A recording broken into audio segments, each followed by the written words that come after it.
gue bukannya belain Cimehong, cuman jadi kayak percaya aja sama kata orang tua satu itu gitu. Hukum tabur tuai ya, iblis akan dikalahkan sama Tuhan tendang.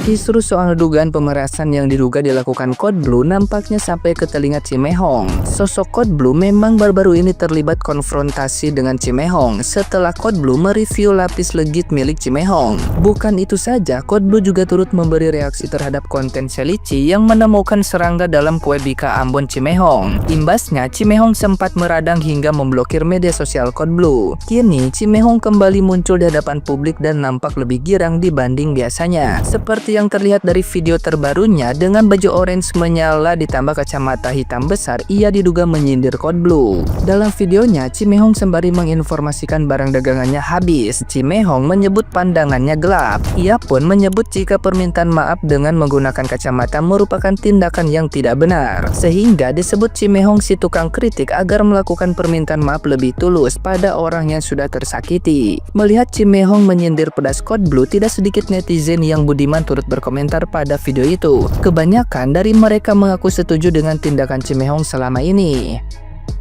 Sebelumnya, Code Blue meminta maaf setelah muncul bukti-bukti dugaan pemerasan terhadap sebuah toko roti berinisial CT. Code Blue diduga melakukan black campaign hingga meminta tebusan 350 juta rupiah untuk menghapus video tentang review buruk toko roti CT. Nah, gimana nih menurut netizen yang terhormat? Silahkan berkomentar ya. Gila sih lu, Code Blue. Kalau sampai lu melakukan pemerasan kayak gitu, itu lu kasih makan anak istri lu tuh pakai uang haram, tau gak sih? Lu tau gak dampaknya apa? Kalau kasih makan anak istri lu dengan uang haram, gak bakal berkah, tau gak? Bisa sakit-sakitan, ya. Yang namanya itu uang tidak diridho, disumpah-sumpahin orang. Ngerti gak? Gila sih lu sih, parah ya, sumpah. Ternyata banyak ya kasus lu ya. Banyak loh kasus lu loh, bukan cuma si CT doang ya. Anjir, gilingan, sumpah. Jahat sih. Jangan jahat. Kalau mau jahat jangan berkeluarga. Nih, kalau mau jahat sendiri aja, jangan ngajak-ngajak dosanya.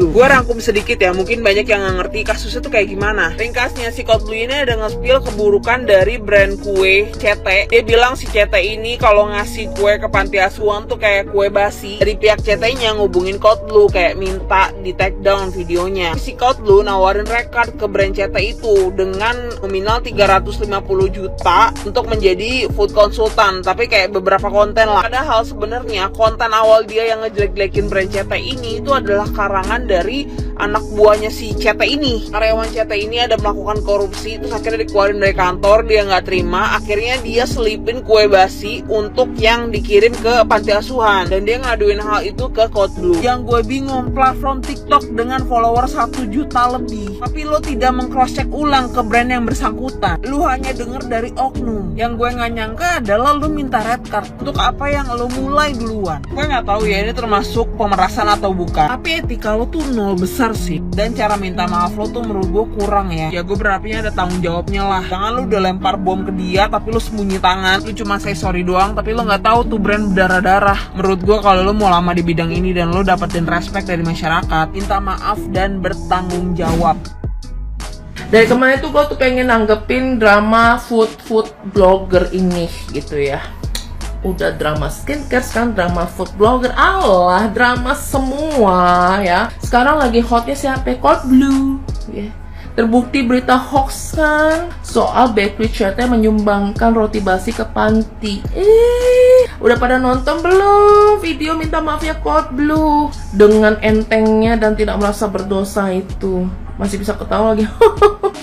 Kata gue mah bonau lah ya, bonau lu. Gue sih nggak kebayang jadi ownernya ya yang rugi masalah uang sekian mungkin miliaran gara-gara kasus itu, karena bacotnya itu, terus masalah waktu, mental, ya banyaklah hujatan segala macam. Lu alah pakai hati lah bos. Ternyata apa? Ternyata ulah mantan karyawannya yang melakukan penggelapan dana, nggak terima dipecat, dia malah makin jadi ngebalasnya dengan berita hoax lah. Terus ada dugaan sekongkol ya mah lu ya Code Blue ya, katanya ada dugaan pemerasan 350 sampai 600 juta sekian. Ya menurut berita yang tersebar ya, gue cuma baca aja. Gue bilang udah apa, ada udang di balik bakwan, semua itu ada udang di balik bakwan. Jadi lu semua pada netizen kagak usah langsung dikit-dikit hujat ya. Lu semua tuh harus menilai semua dari dua sisi, termasuk soal kasusnya Cimehong.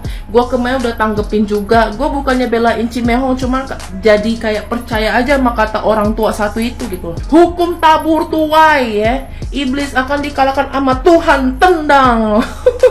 Makin kesini makin benar ya, habis koplu ya. Kita tunggulah berita soal Tasi sama Sherly ya. Udah ya, tobat ya, packing bareng ke Zimbabwe sih kata gue. Udahlah. Belajar dari kasusnya Coldblue, yang mana dalam tanda kutip, dia ada indikasi melakukan pemerasan kepada siapa saja pelaku usaha, baik yang di atas maupun yang di bawah, baik yang punya restoran besar, yang bintang 5, maupun yang UMKM, dengan iming-iming gitu, food consultant seperti itu. Yang dia lakukan adalah biasanya memberikan review bahwa di tempat ini ada mur, ada baut, banyak sekali kecoa. Sebagai contoh, di minuman salah satu restoran yang gue sebut aja namanya Ricis, itu ada kecoa, yang mana 3 hari kemudian dari pihak Ricis sudah melakukan settlement, membuat permintaan maaf karena banyak orang yang ternyata percaya padahal kecoanya besar sekali guys. Kemudian selain itu Holland Bakery juga sama seperti itu. Di dalam roti Holland Bakery di Bali katanya ada kecoa kecil gitu kan, jadi Holland Bakery pun melakukan permintaan maaf gitu loh. Selain itu, dan yang membuat Coldblue akhirnya membuat postingan permintaan maaf di akun sosial medianya toko roti Claremont, yang mana beberapa hari yang lalu kalian bisa lihat di postingannya Coldblue masih teriak-teriak bilang brand CT gitu. Berdasarkan apa yang gua baca dari informasi yang berseliweran di sosial media, brand CT ini tidak mau membayar jasa food consultantnya Coldblue senilai 360 juta rupiah gitu. Makanya di-spill terus guys. Akhirnya mereka membuat laporan ke Polres Jakarta Selatan, dan kemudian laporan tersebut diterima, dan kemarin Coldblue itu membuat klarifikasi permintaan maaf di rumahnya dia. Ini baru satu brand. Coba kalian lihat postingannya dia. Coba kalian perhatikan satu demi satu. Kira-kira menurut kalian apakah ada brand-brand yang lain gitu? Karena yang jelas info yang gue dapat ada beberapa brand lagi yang laporannya sudah masuk dan tinggal menunggu. Jadi ini bukan selesai sampai di sini. Masih banyak yang lain seperti itu. Makanya belajar dari apa yang dilakukan Coldblue, jangan sampai nanti ada konten kreator lain yang menormalisasi apa yang dia lakukan dan mencontoh, yang menyebabkan kita pelaku UMKM terlihat seperti helpless gitu loh. Kayak setiap kali ada review jelek kita langsung aduh gimana nih gitu. Kata gua mah ya, kita lawan guys untuk membangun satu bisnis dari nol. Mau bisnis itu besar maupun kecil, kita itu mengeluarkan gak cuman tenaga tapi juga pikiran kita, kena mental, kena fisik juga. Jadi berjuanglah untuk brand kita. Jangan mau tiba-tiba datang konten kreator yang tidak berlisensi, datang ke lapak kalian, tidak info, ada kurang ini, langsung ngepost di sosial media dan menjelek-jelekan kalian. Lawan. Gimana kabar cara lawannya? Kalian chat aja ke mereka. Kalau itu tidak di take down, maka saya akan laporkan ke polisi. Pasang stiker, dilarang merekam tanpa izin. Di Pasar Santa itu sudah ada stiker seperti itu. Jadi kalau kalian punya tempat usaha,